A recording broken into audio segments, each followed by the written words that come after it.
Stock മാർക്കറ്റിലേക്ക് പുതിയതായിട്ട് വന്ന ഇൻവെസ്റ്റേഴ്സ് ട്രേഡേഴ്സ് പല സമയങ്ങളിലും വാരൻ ബഫറ്റ് പോലെയുള്ള ആളുകളുടെ ഫോട്ടോ ഡൗൺലോഡ് ചെയ്ത് തന്റെ സ്വന്തം DP ആയിട്ട് ഇടാറുണ്ട്. ഇങ്ങനെ DP ആയിട്ട് ഇടുന്ന ആളുകളെ ഞാൻ പരിഹസിക്കല്ല ചെയ്യുന്നത്. നമുക്ക് ഏതെങ്കിലും ഒരു റോൾ മോഡൽ ഉണ്ടാകുക എന്ന് പറയുന്നത് വളരെ നല്ല കാര്യം തന്നെയാണ്. പക്ഷേ എന്റെ പോയിന്റ്, നമ്മൾ DP ആയിട്ട് ഇടുന്നതും ഇവർ ചെയ്യുന്ന കാര്യങ്ങൾ നമ്മൾ അഡാപ്റ്റ് ചെയ്ത് നമ്മുടെ ട്രേഡിങ്ങിലേക്ക് ഇംപ്ലിമെന്റ് ചെയ്യുന്നതും രണ്ടും രണ്ടാണ്. അപ്പോൾ DP ആയിട്ട് ഇടുന്ന ആളുകൾ മാത്രമല്ല, എല്ലാ ആളുകളും വലിയ വലിയ ഇൻവെസ്റ്റേഴ്സ് ഇവരൊരു സ്റ്റോക്കിനെ ഏതൊക്കെ പാരാമീറ്റേഴ്സ് ഉപയോഗിച്ചിട്ടാണ് ഒരു സ്റ്റോക്കിനെ സെലക്ട് ചെയ്യുന്നത് എന്നുള്ളത് നമ്മൾ അറിഞ്ഞിരിക്കണം. അപ്പൊ ഇന്നത്തെ നമ്മുടെ വീഡിയോയിൽ വലിയ ബിഗ് ഫിഷ് എങ്ങനെയാണ് ഒരു സ്റ്റോക്കിൽ ഇൻവെസ്റ്റ് ചെയ്യുന്നത്, അല്ലെങ്കിൽ ഒരു സ്റ്റോക്ക് ഇൻവെസ്റ്റ് ചെയ്യുന്ന സമയത്ത് അവർ എന്തൊക്കെ ചിന്തകളാണ് അവർ നടത്തുന്നത് എന്നുള്ളത് നമുക്ക് ഇന്ന് ഇവിടെ ചർച്ച ചെയ്യാം.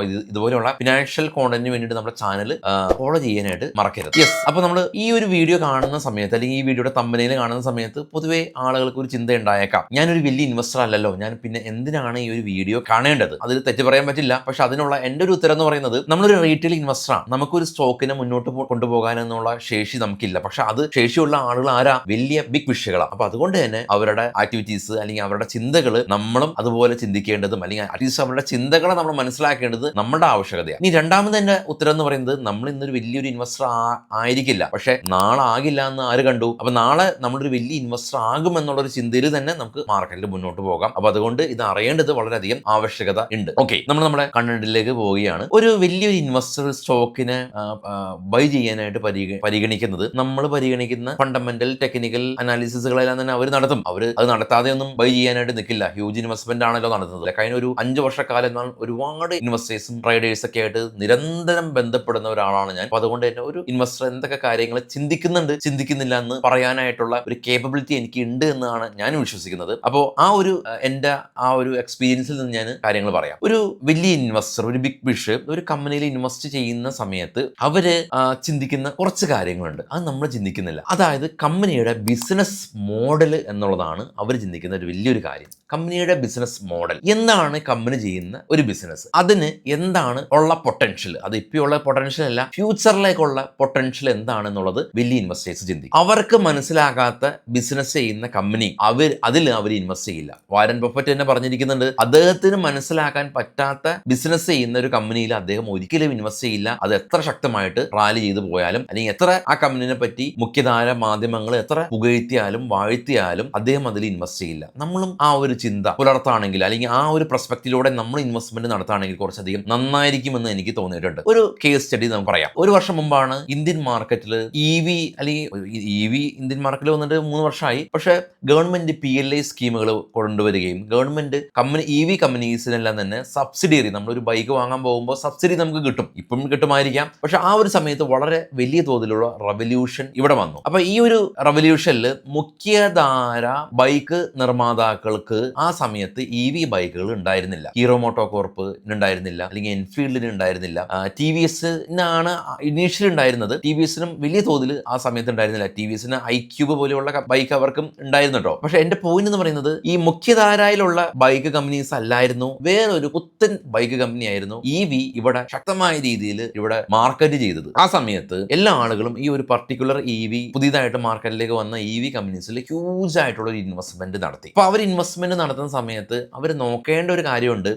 അവരുടെ സെയിൽസ് ഓഫീസുകൾ ഇന്ത്യയിൽ ആകമാനം ഉണ്ടാകാം, അറ്റ്ലീസ്റ്റ് മെട്രോ നഗരങ്ങളിലെല്ലാം തന്നെ ഉണ്ടാകാം. അവർ ഈ ഒരു ബൈക്ക് വിറ്റ് കഴിഞ്ഞതിന് ശേഷം ഈ ബൈക്കിന്റെ ഫസ്റ്റ് സർവീസ് വരും, സെക്കൻഡ് സർവീസ് വരും. ആ സമയത്ത് ഈ ബൈക്ക് കമ്പനീസിന് ഒരുപാട് പാർട്സിന്റെ ആവശ്യകത വരും, അല്ലെങ്കിൽ ഈ സർവീസ് സെന്റേഴ്സ് വരും. ഇവിടെ ഒരു നല്ല ബൈക്ക്, നല്ല കാറ് വിൽക്കുക അല്ല വേണ്ടത്, കസ്റ്റമറിന് വേണ്ടത് നല്ല ഒരു സർവീസാണ്. എത്ര നല്ല കാറ് വിറ്റാലും നല്ല സർവീസ് ഉണ്ടോ എന്നുള്ളതാണ് ആദ്യം ആളുകൾ ചെക്ക് ചെയ്യുന്നത്. അപ്പൊ ആ ഒരു സമയത്ത് ഈ പർട്ടിക്കുലർ ബൈക്ക് കമ്പനീസിന് ഇന്ത്യക്ക് മൊത്തം ഒരു വലിയ നെറ്റ്വർക്കിംഗ് സപ്ലൈ ചെയിൻ ഉണ്ടായിരുന്നില്ല. ഒരു ബൈക്ക് വിറ്റതിനു ശേഷം ഇതിന്റെ ഫസ്റ്റ് സർവീസ് ആകുന്ന സമയത്ത് ആളുകൾക്ക് അവരുടെ വീടിന്റെ അടുത്തുള്ള, അല്ലെങ്കിൽ അവർക്ക് ഫീസിബിൾ ആയിട്ടുള്ള സ്ഥലത്ത് സർവീസ് സെന്റർ വേണം. സർവീസ് സെന്റർ മാത്രം പോരും, സർവീസ് സെന്ററിന്റെ എണ്ണം കൂടുതൽ വേണം, അവിടെ നല്ല ടെക്നീഷ്യൻസ് വേണം, പാർട്സ് വേണം. അപ്പൊ ഇങ്ങനെയുള്ള പ്രശ്നങ്ങൾ ആ സ്റ്റോക്കിൽ ഇൻവെസ്റ്റ് ചെയ്യുന്ന സമയത്തെ നമ്മൾ ചിന്തിക്കേണ്ട ഒരു കാര്യം. ആ സ്റ്റോക്കിൽ EV വിൽക്കുന്ന കമ്പനി ഇത് മാത്രമാണെന്നുള്ള ചിന്തയിൽ എല്ലാ പൈസയും അതിലേക്ക് ഇടുന്നത് ശുദ്ധ മണ്ടത്തരല്ലേ? കാരണം ഹീറോ മോട്ടോ കോർപ്പ് പോലെയുള്ള വലിയ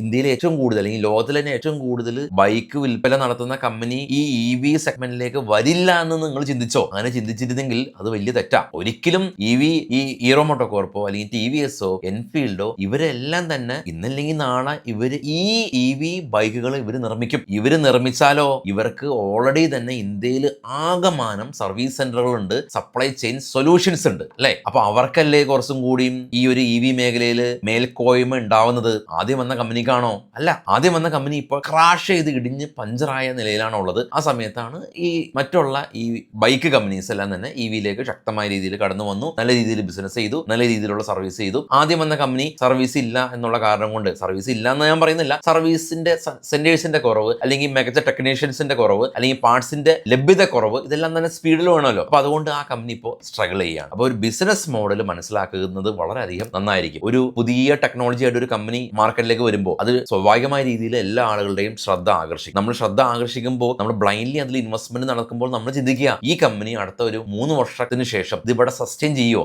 വലിയ കമ്പനി ഈ കമ്പനിയെ വിഴുങ്ങുമോ എന്നുള്ളതാണ് ആദ്യം നമ്മൾ നോക്കേണ്ടത്. റിലയൻസ് പോലെയുള്ള അല്ലെങ്കിൽ നിലവിലുള്ള ഇവിടെ ഹ്യൂജ് ആയിട്ട് വലിയ തോതിൽ ഇൻവെസ്റ്റ്മെന്റ് ചെയ്യുന്ന കമ്പനിക്ക് ഏത് നിമിഷവും വേണമെങ്കിലും അവർക്ക് ഒരു പുതിയ പ്രൊഡക്റ്റ് കൊണ്ടുവരാം. ഇന്ത്യയിൽ ആകമാനം അവർക്ക് അത് സപ്ലൈ ചെയ്യാൻ സാധിക്കും. റിലയൻസിന് എന്തുകൊണ്ട് ഇപ്പൊ ഒരു ബൈക്ക് പെട്ടെന്ന് അവർക്ക് കൊണ്ടുവന്ന് ഇന്ത്യക്ക് അവർക്ക് ഞൊടിയിലയിൽ വേണമെങ്കിൽ അവർക്ക് ഒരു പുതിയ പ്രൊഡക്റ്റ്, ബൈക്ക് ഞാൻ പറയുന്നില്ല, ഒരു പുതിയ പ്രൊഡക്റ്റ് അവർക്ക് ലോഞ്ച് ചെയ്യാം. അങ്ങനെയല്ല അവർ ചെയ്തിട്ടുള്ളത് അല്ലെ. ജിയോ വന്നത് എത്ര ഫാസ്റ്റ് ആയിട്ടാണ്. അപ്പൊ അതുകൊണ്ട് തന്നെ വലിയ കമ്പനീസിനെ സംബന്ധിച്ച് കാര്യങ്ങളൊക്കെ ഇംപ്ലിമെന്റ് ചെയ്യാൻ ഒരു താമസം ഉണ്ടായേക്കാം. പക്ഷെ വൺസ് അവർ ആ ഒരു പ്രൊഡക്റ്റ് ലോഞ്ച് ചെയ്താൽ അവർക്ക് അത് നടപ്പിൽ വരുത്താൻ വളരെ കുറഞ്ഞ സമയം മതി. അപ്പൊ അതുകൊണ്ട് തന്നെ ഒരു കമ്പനിയുടെ ബിസിനസ് മോഡൽ മനസ്സിലാക്കേണ്ടത് വളരെയധികം ഇമ്പോർട്ടന്റ് ആയിട്ടുള്ള ഒരു കാര്യമാണ്. പിന്നെ രണ്ടാമതായിട്ടുള്ള ഒരു കാര്യം, നമ്മൾ പല ആളുകളും ഇതിന്റെ ഷെയർ ഹോൾഡിംഗ് പാറ്റേൺസ് മനസ്സിലാക്കുന്നില്ല. ഒരു കമ്പനിയുടെ സംബന്ധിച്ച് കമ്പനിയുടെ പിന്നിൽ ശക്തമായിട്ട് പ്രവർത്തിക്കുന്നത് ഇതിന്റെ പ്രൊമോട്ടേഴ്സ് തന്നെയാണ്. പ്രൊമോട്ടേഴ്സ് തന്നെ ഇവരുടെ സ്റ്റോക്കുകൾ വിറ്റ് മാറുന്ന പ്രവണത പല സമയങ്ങളിലുണ്ട്. അല്ലെങ്കിൽ പ്രൊമോട്ടേഴ്സ് തന്നെ ഈ സ്റ്റോക്ക് പല സമയങ്ങളിലും പ്ലഡ്ജ് ചെയ്യും, പണയം വെക്കും. ഇതെല്ലാം തന്നെ അലാമിംഗ് ആയിട്ടുള്ള കാര്യങ്ങളാണ്. അപ്പൊ അത് കൃത്യമായിട്ട് നമ്മൾ ഈ കമ്പനിയുടെ ആരൊക്കെയാണ് ഇതിന്റെ പിന്നിൽ പ്രവർത്തിക്കുന്നത്, ഇവരുടെ എക്സ്പീരിയൻസ് എന്താണ്, ഇവരുടെ വിഷൻ എന്താണ്, അപ്പോൾ ഇവര് ഈ സ്റ്റോക്ക് വിറ്റ് മാറുന്നുണ്ടോ അതോ ഇവർ അക്യുമുലേറ്റ് ചെയ്യുന്നോ? ഒരു പ്രൊമോട്ടേഴ്സ് ഇവര് 2 രീതിയിൽ സ്റ്റോക്കുകൾ തിരിച്ചു വാങ്ങാറുണ്ട് അല്ലെ. അത് ഓപ്പൺ മാർക്കറ്റിൽ നിന്ന് വാങ്ങാറുണ്ട്, ടെൻഡർ റൂട്ടിലൂടെയും വാങ്ങാറുണ്ട്. അപ്പൊ പ്രൊമോട്ടേഴ്സ് ഷെയർ ബൈബാക്ക് ചെയ്യുന്ന കമ്പനീസിലാവണം നമ്മൾ കൂടുതൽ ശ്രദ്ധ ആകർഷിക്കേണ്ടത്, അല്ലെങ്കിൽ നമ്മൾ കൂടുതൽ ഇൻവെസ്റ്റ് ചെയ്യേണ്ടത്. മറിച്ച് പ്രൊമോട്ടേഴ്സ് പ്ലഡ്ജ് ചെയ്യുന്ന കമ്പനിയിലോ പ്രൊമോട്ടേഴ്സ് ഓഫേഴ്സ് വഴി വിറ്റ് മാറുന്ന കമ്പനീസിലോ ആവരുത് എന്നുള്ളതാണ് രണ്ടാമത് നമ്മൾ നടത്തേണ്ട ഒരു കാര്യം. പിന്നീട് ഒരു വലിയ ഇൻവെസ്റ്റേഴ്സ് എന്ന് പറയുന്നത് ഏതൊരു ഇൻവെസ്റ്ററും ചെയ്യേണ്ട ഒരു കാര്യം, കുറഞ്ഞ വിലയിൽ വാങ്ങി കൂടുതൽ വിലയിൽ വിൽക്കുക എന്നുള്ളതാണ് സ്റ്റോക്ക് മാർക്കറ്റിനെ സംബന്ധിച്ച് ഏറ്റവും തന്ത്രപ്രധാനമായിട്ടുള്ള കാര്യം പറയുന്നത്. അപ്പോൾ ഒരു സ്റ്റോക്ക് കുറഞ്ഞ വിലയിലാണോ കൂടുതൽ വിലയിലാണോ എന്നുള്ളത് ആദ്യമായിട്ട് നമ്മൾ ചെക്ക് ചെയ്യുക. 2 രീതിയിൽ നമ്മൾ ചെക്ക് ചെയ്യാറുണ്ട്. ഫണ്ടമെന്റലിയും ചെക്ക് ചെയ്യാറുണ്ട്, ടെക്നിക്കലിയും ചെക്ക് ചെയ്യാറുണ്ട്. ടെക്നിക്കലി നിങ്ങൾ ഒരു സ്റ്റോക്കിന്റെ റിലേറ്റീവ് സ്ട്രെങ്ത് ഇൻഡെക്സ് എല്ലാം തന്നെ ചെക്ക് ചെയ്യുമ്പോൾ ഇത് ഓവർ സോൾഡ് ആകുന്ന സമയത്ത് നല്ല സ്റ്റോക്കുകൾ, നല്ല ഫണ്ടമെന്റലി മറ്റുള്ള പാരാമീറ്റേഴ്സ് എല്ലാം തന്നെ EPS PE റേഷ്യോസ് എല്ലാം തന്നെ നമ്മൾ നോക്കി അതെല്ലാം തന്നെ കംഫർട്ടബിൾ ആണെങ്കിൽ ഇത് താരതമ്യേന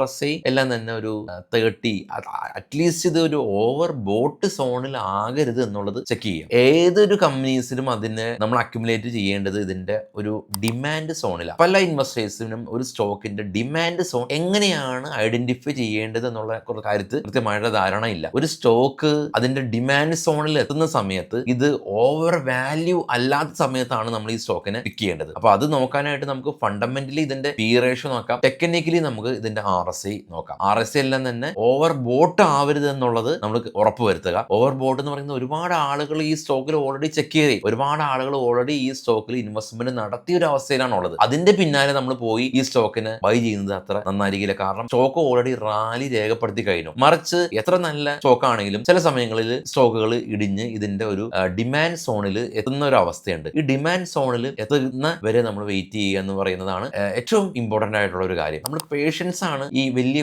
ഇൻവെസ്റ്റേഴ്സിനുള്ളത്. വലിയ ഇൻവെസ്റ്റേഴ്സ് എന്ന് പറയുന്നത് എപ്പോഴും ഇൻട്രാഡേ ചെയ്യുന്ന ആളുകളല്ല. അതാണ് എൻ്റെ ഒരു അടുത്ത പോയിന്റ് എന്ന് പറയുന്നത്. നമ്മൾ റീറ്റെയിലേഴ്സിനെ സംബന്ധിച്ച് ഏറ്റവും വലിയ പ്രശ്നമുള്ളത് ഒരു സ്റ്റോക്കിൽ കുറച്ച് പ്രോഫിറ്റ് കാണുമ്പോൾ അവർ പെട്ടെന്ന് അത് വിറ്റ് മാറും. പിന്നീട് ആയിരിക്കാം ആ സ്റ്റോക്ക് ശക്തമായ രീതിയിൽ മുന്നോട്ട് പോകുന്നത്. ഒരു സ്റ്റോക്കിനെ നമ്മൾ ബൈ ചെയ്യുന്ന സമയത്ത് നമ്മൾക്ക് ഒരു ധാരണ ഉണ്ടാവണം, ഈ സ്റ്റോക്കിന് ഞാൻ എന്താ ചെയ്യാൻ പോകുന്നത്, ലോങ് ടൈം ആണോ ഷോർട്ട് ടൈം ആണോ എന്നുള്ളത് കൃത്യമായിട്ട് ധാരണ ഉണ്ടാവണം. ഒരു സ്റ്റോക്കിൽ സ്വിങ് ചെയ്യുന്നത് മോശം കാര്യമൊന്നുമല്ല. ഒരു സ്റ്റോക്കിൽ നിങ്ങൾക്ക് സ്വിങ് ട്രേഡ് ചെയ്യാം, ഒരു പ്രോബ്ലം ഇല്ല. പക്ഷേ സ്റ്റോക്കിൽ ഇൻവെസ്റ്റ് ചെയ്യുന്ന സമയത്ത് തന്നെ അത് ഡിഫൈൻഡ് ആയിരിക്കണം എന്നുള്ളതാണ്. സ്വിങ്ങിന് വേണ്ടി നിങ്ങളൊരു സ്റ്റോക്കിനെ സെലക്ട് ചെയ്താൽ അതിൽ ഒരു 2% 3% പ്രോഫിറ്റ് കാണുമ്പോൾ അത് ബുക്ക് ചെയ്ത് മാറുന്നതിൽ യാതൊരു തെറ്റില്ല. പക്ഷെ ഒരു സ്റ്റോക്കിനെ നിങ്ങൾ ലോങ് ടൈമിലേക്കാണ് പരിഗണിച്ചിട്ടുള്ളത്, ലോങ് ടൈമിലേക്ക് പരിഗണിച്ചാണ് നിങ്ങളൊരു സ്റ്റോക്കിൽ ബൈ ചെയ്തിട്ടുള്ളത് കാണുന്നത് എങ്കിൽ ആ സ്റ്റോക്കിൽ ഒരു 2% പ്രോഫിറ്റ് കാണുമ്പോൾ നമുക്ക് ആ പ്രോഫിറ്റ് ബുക്ക് ചെയ്യാനുള്ള വ്യഗ്രത പാടില്ല. കാരണം ലോങ് ടൈം ഇൻവെസ്റ്റ്മെന്റ് അല്ലെങ്കിൽ ലോങ് ടൈം ഇൻവെസ്റ്റർ എന്ന് പറയുന്നത് വളരെ പേഷ്യന്റോടെ അവർ വർഷങ്ങളോളം ഈ ഒരു സ്റ്റോക്കിൽ കാത്തിരിക്കും.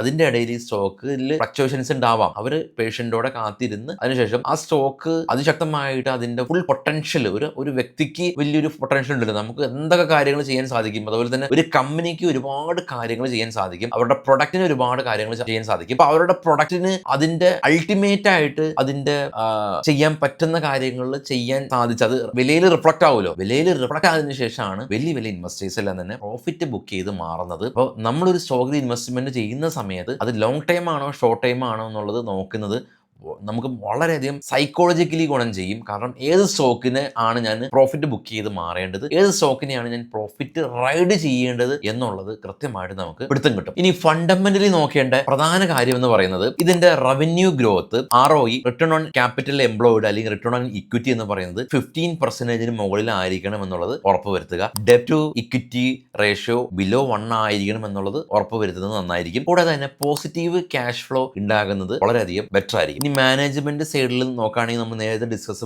ചെയ്ത പോലെ തന്നെ ഇതിന്റെ പ്രൊമോട്ടേഴ്സ് ഹോൾഡിംഗ് ട്രെൻഡും പ്രൊമോട്ടേഴ്സ് എത്രമാത്രം പ്ലെഡ്ജ് ചെയ്തിട്ടുണ്ടെന്നുള്ളത് കൃത്യമായിട്ട് വിശകലനം ചെയ്യുന്നത് വളരെയധികം ബെറ്റർ ആയിരിക്കും. വാല്യുവേഷന്റെ മാറ്റേഴ്സിൽ നോക്കുകയാണെങ്കിൽ ഇതിന്റെ PE റേഷ്യോയും ഗ്രോത്ത് വാല്യുവേഷൻ റേഷ്യോയും ഇതിന്റെ സേഫ്റ്റി റേഷ്യോസ് എല്ലാം തന്നെ നോക്കുന്നത് വളരെയധികം ബെറ്റർ ആയിരിക്കും. ഇനി എന്തൊക്കെ കാര്യങ്ങളാണ് ഇതിന്റെ റിസ്ക് ഇൻവോൾവ്മെന്റ് ആയിട്ടുള്ളത്? ഇതിന്റെ ബാലൻസ് ഷീറ്റ് വളരെ ഒരു CA കാരന്റെ ഒരു കണ്ണിലൂടെ നമുക്ക് ഇതിന്റെ ബാലൻസ് ഷീറ്റ് നോക്കി കാണേണ്ട കാര്യമില്ല. നമ്മൾ അറ്റ്ലീസ്റ്റ് നമ്മൾ സ്ക്രീനർ എന്ന് പറയുന്ന പ്ലാറ്റ്ഫോമിൽ ജസ്റ്റ് ഒന്ന് പോയതിനു ശേഷം ഇതിന്റെ നെറ്റ് പ്രോഫിറ്റ് നെഗറ്റീവ് റിട്ടേൺ അല്ല കാണിക്കുന്നത്, അല്ലെങ്കിൽ കമ്പനി ലോസ് മേക്കിംഗ് കമ്പനി അല്ല എന്നുള്ളത് നമ്മൾ ഉറപ്പുവരുത്തുക. ഒരു സ്റ്റോക്കിന് ലോങ് ടൈമിലേക്ക് ഇൻവെസ്റ്റ്മെന്റ് ചെയ്യുന്ന സമയത്ത് വളരെ സിമ്പിൾ ആയിട്ട് അവിടെ പ്രോഫിറ്റ് ആൻഡ് ലോസ് എന്ന് പറയുന്നത് അവിടെ കാണും. അവിടെ നെഗറ്റീവ് പ്രോഫിറ്റ് ആൻഡ് ലോസ് അല്ല ഉള്ളത് എന്നുള്ളത് മനസ്സിലാക്കുക. അപ്പൊ ഇങ്ങനെയുള്ള നമുക്ക് സാധാരണക്കാരന് ചെയ്യാൻ പറ്റുന്ന കാര്യം തന്നെയാണ് വലിയ വലിയ ഇൻവെസ്റ്റേഴ്സ് ഒരു സ്റ്റോക്കിനെ പിക്ക് ചെയ്യുന്ന സമയത്ത് അവർ ചെയ്യുന്നത്. അൺയൂഷ്വൽ ആയ കാര്യങ്ങളൊന്നും തന്നെ അവർ ചെയ്യുന്നില്ല. വലിയ വലിയ AIന്റെ സഹായത്തോട് കൂടിയിട്ടോ ആർട്ടിഫിഷ്യൽ ഇന്റലിജൻസ് വഴി കൂട്ടിക്കൊഴിച്ച് സിസ്റ്റം അങ്ങനെ